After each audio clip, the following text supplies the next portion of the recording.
মানার, কোরআন মানার, রসুলের সুন্নাত মানার পূর্ণ যোগ্যতা দিয়েই বানাইছে। আজ আমরা গাফলত করে করে শেষ করে দিলাম। আর কি, মা বাপও বুঝলো না, সন্তানও বুঝলো না, ছেলেরা তোমরাও বুঝলা না। ওই মোবাইলওয়ালা, ওটা নামাও, হেলান ছেড়ে দাও, হেলান ছেড়ে দাও, ছাড়ো, হেলান ছাড়ো।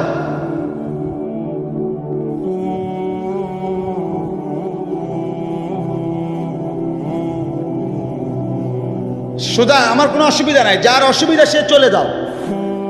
একজন হলে একজনকে বললো আমার কোনো আপত্তি নেই, কিন্তু গাফেল না হয় ভাইয়া। দিল না খুললে, মনের মধ্যে যদি সামান্য অনুভূতি না থাকে, জীবনও পরিবর্তন হবে না রে ভাই। দেখতে দেখতে জীবন শেষ হয়ে যাবে। দেখতে দেখতে প্রতিদিন বাংলাদেশের একেবারে জরিপ এটা, বাংলাদেশে প্রতিদিন মৃত্যুবরণকারীদের সংখ্যার মধ্যে যুবকের সংখ্যা বেশি। প্রতিদিন, আমি নিজে পত্রিকায় পড়ছি, প্রতিদিন বাংলাদেশে গড়ে 5 থেকে 6 জন মোটরসাইকেল অ্যাক্সিডেন্টে যুবক মারা যায় কিংবা প্রচন্ড আহত হয়। কারণ বর্তমানের যুবকরা আপনার পাগলের মতো, মাতালের মতো, পাগলা কুকুরের মতো মোটরসাইকেল চালায়, রং ড্রাইভ করে। এটা খেয়াল করে, এটা একটা নিকৃষ্ট বদভ্যাস। কেন? এটা আত্মহত্যার পূর্ব প্রস্তুতি, অর্থাৎ নিজের হাতে নিজেকে ধ্বংস করে দাও। সে না জানে অ্যাক্সিডেন্ট হবে, কি দরকার এই মাতালের মতো চালানো?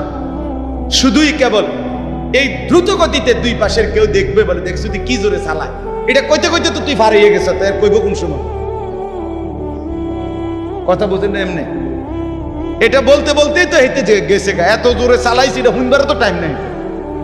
তো তোমার যে মানুষ কত বালা কইবে, তুমি তো কত খারাইলে না, কইতো তুমি তো দাঁড়াইলাও না। বলে হায় হায়। সেদিন আমি গত সপ্তাহে খুলনা থেকে আসছিলাম, 1 সপ্তাহ ছিলাম। তখন দেখছি পদ্মা সেতুর পরে শত শত ছেলে, শত শত, রাত 2টা বাজে তখন, শুক্রবার, কয়েকশো ছেলেরে দেখছি, সবগুলো মোটরসাইকেল চালাইতে আছে জোরে জোরে, এবং প্রায় অধিকাংশ গুলোর পিছনে একটা একটা যুবতী মেয়ে আছে। রাতের 2টা বাজে।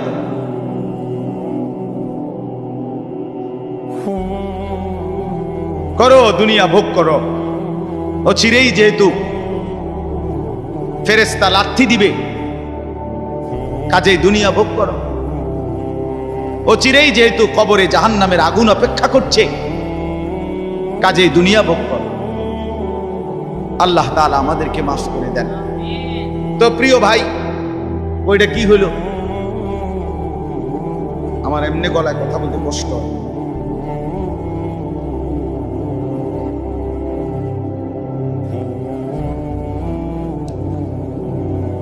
দিছে। বলতেছিলাম আমরা 3টা কথা বলবো আর কি এখানে। একটা হলো ঈমান। আল্লাহ বলেন ইয়া আইয়ুহাল্লাযীনা আমানু, হে ঈমানওয়ালা। তাহলে আল্লাহর পছন্দের ঈমানওয়ালারা, মুমিনকে আল্লাহ ডাক দিছে ডাইরেক্ট, ঈমানওয়ালাকে ডাক দিয়েছেন আল্লাহ তাআলা। এজন্য আমরা যদি আখিরাতের মুক্তি পেতে চাই, পরকালের নাজাত পেতে চাই, 1 নাম্বার শর্ত হলো ঈমানের মজবুতি। আর এক্ষেত্রে কোরআনুল কারীমে আল্লাহ তাআলা একটা মজার ঘটনা শোনো। কোরআনুল কারীমের মধ্যে আল্লাহ তাআলা 7 জন যুবকের ঘটনা বলছে, যাদের ঈমান এতটাই মজবুত ছিল যে আল্লাহ তাআলা তাদের ঈমানের মজবুতির কারণে গোটা পৃথিবীর জন্য তাদের উপমা আল্লাহ তাআলা কোরআনের সূরা নাজিল করে শোনাইছে। মক্কার কাফেররা নবীজির কাছে শুনতে চাইছিল, মুহাম্মদ, পূর্ব জামানায় তোমার জন্মের আগে এক দেশে কয়েকজন যুবক, তাদের একটা আশ্চর্য ঘটনা ঘটছিল, সেই ঘটনাটা কি তুমি কইতে পারবে? আল্লাহ তাআলা কোরআন নাজিল করে আল্লাহ বললেন, বন্ধু, ঘটনাটা যুবকদের আমি আপনারে শুনাইতেছি। নাহনু নাকুসসু আলাইকা নাবাআহুম বিল হক ইন্নাহুম ফিতয়াতুন আমানু বিরাব্বিহিম। আল্লাহ বলেন, যে ঘটনাটা শুনতে চাইছে এটা হলো ওই যুবকদের ঘটনা, যেই যুবকরা আমার উপরে ঈমান এনেছিল, আমি তাদের ঈমান হেদায়েত আমি নিজ হাতে বাড়ায় দিয়েছি। আল্লাহ বলেন আমার পছন্দ হয়েছিল। এজন্য ভাই, ঈমান যদি কোনো মুসলমানের ঈমান আল্লাহর পছন্দ, ঈমানবিহীন গোটা পৃথিবী পেলেও লাভ নাই। ঈমান পেয়ে সব হারাইলেও লস নাই, আল্লাহকে পেয়ে সব হারালেও লস নাই, আল্লাহকে না পেয়ে গোটা পৃথিবী 10 বার পেলেও কোনো লাভ নাই। কারণ পৃথিবীকে তুমি যতই আঁকড়াইয়া ধরো, পৃথিবী তোমারে থাকতে দিবে না, লাথি দিয়া কবরে ফেলে দিবে। দুনিয়া ধোকা, দুনিয়া ধোকা, দুনিয়া তামাশা, দুনিয়া খেলাধুলা। এই হাসে তো এই কাঁদে, এই ফুর্তি তো এই আবার হসপিটাল, এই আনন্দ এই বেদনা, এই রোদ এই বৃষ্টি, এই আলো এই অন্ধকার। দুনিয়া এমন, মুহূর্তে মুহূর্তে দুনিয়ার অবস্থা বদলে যায়, মানুষের অবস্থা বদলে যায়। এই জাগতাগরা জোয়ান, কয়েক বছরের ব্যবধানে উনি আবার বৃদ্ধ। এই শক্ত সামর্থ্য যুবক, একটা দুইটা রোগ ধরছে, এবার একদম কঙ্কাল। এর নাম দুনিয়া বন্ধু। দুনিয়া এক অবস্থার উপরে থাকতে দেয় না। দুনিয়া দুনিয়া বহু বাদশাকে ছোট বানায় ফেলছে, দুনিয়া বহু ফকিরকে বাদশা বানায় ফেলছে, দুনিয়া বহু সুন্দরীকে কবরে লাথি দিয়ে ফেলায় দিছে। যা, এজন্য বাপ, ঈমান সবচেয়ে বড় সম্পদ। আমরা আলহামদুলিল্লাহ আল্লাহর দয়ায় আল্লাহ তাআলা আমাদেরকে মুসলমানের ঘরে জন্ম দিয়েছে। আহা, কত বড় সৌভাগ্য! কল্পনা করো না ভাই, এই পৃথিবীতে এই মুহূর্তে 800 কোটি মানুষ, সেখান থেকে মাত্র 200 কোটির কাছাকাছি, 250 কোটি মুসলমান। আমারে আল্লাহ দয়া করে তোমারে আমারে সেই অংশের মধ্যে আল্লাহ তাআলা আমাদেরকে জন্ম দিয়েছে। যদি আমি সেই 600 কোটির মধ্যে যাইতাম, আমি কিভাবে ফিরাইতাম? আমার কি যোগ্যতা? মুফতি দ্বীন মুহাম্মদ সাহেব বলছে, শুনছিলেন? লাম ইয়াকুন শাইআম মাযকুরা। তুমি মানুষ কিসের বড়াই করছো?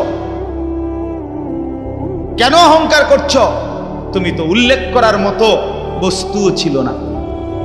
যেই ফোঁটা দিয়ে তুমি হইছো, এই ফোঁটার নামও তো মানুষে নেয় না, এই ফোঁটার নামও তো নেয় না। লজ্জা করে, শরম পায়। তুমি সেখান থেকে হইছো, মাতবুরি করো, অহংকার করো। এক বুজুর্গ বলছিল এক যুবককে, যুবক অহংকার করো কেন? যুবক বলছে, আমারে চিনেন আপনি? বলছে, হ্যাঁ চিনি। আউয়ালুকা নুতফাতুন কাদিরা, তুমি হইলা প্রথম ছিলা নাপাক দুর্গন্ধ, একবারে দুর্গন্ধময় একটা বীর্যের ফোঁটা। এত দুর্গন্ধ, যেই দুর্গন্ধের কারণে তোমার মা বাপ দুইজনকে গোসল করতে হয়েছে। 2 নাম্বার, তোমার শেষ পরিণতি কবরে, লাশ যেটা অল্প কয়েকদিনে পচে গলে দুর্গন্ধ হয়ে যায়। 3 নাম্বার, তুমি যে এখন হাঁটাচলা করতেছ, তোমার পেট যদি ছিদ্র করে, ফুঁক মারে, ছিদ্র করে, বের হবে দুর্গন্ধময় কতগুলো পায়খানা। তাহলে যার শুরু দুর্গন্ধ, যার শেষ লাশের পচা দুর্গন্ধ, যার পেটে বহন করছো দুর্গন্ধময় পায়খানা, তুমি মাতবরি করো কেমন? তুমি বড়াই করো কেমন? আল্লাহ তাআলা যদি 1 সেকেন্ডে তোমার পেটের দুর্গন্ধ প্রকাশ করে দেয়, তোমারে তো মানুষে ঘাড় ধাক্কা দিয়ে মানুষের পরিবেশ থেকে বের করে দিবে। ঠিক কিনা বলেন নাকি? যে তোর গায়ে পায়খানার গন্ধ, বেটা যা।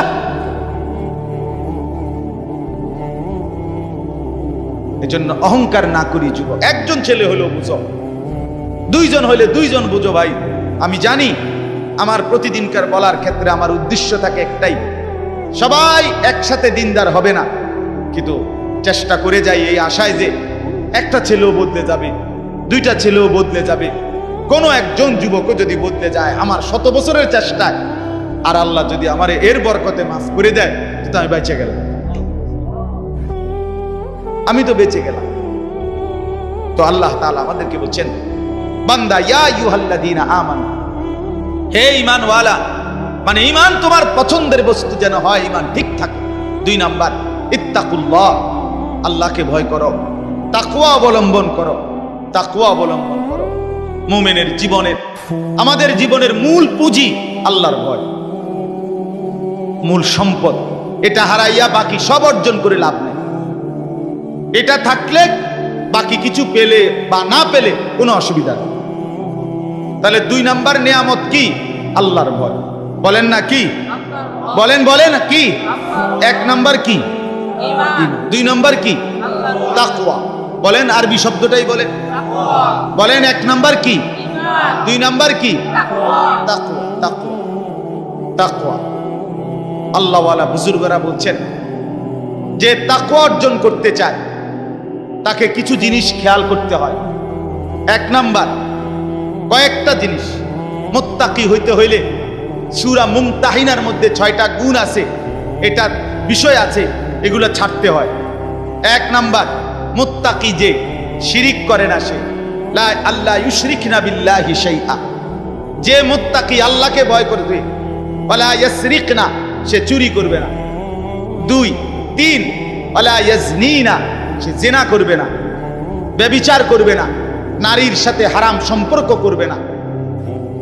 4 নাম্বার, ওয়ালা ইয়াকতুলনা আওলাদাহুন্না, সে সন্তান নষ্ট করবে না, সন্তান হত্যা করবে না, অনর্থক বিনা কারণে সন্তান না নেওয়া, নিজে আপনার বিভিন্ন রকমের পদ্ধতিতে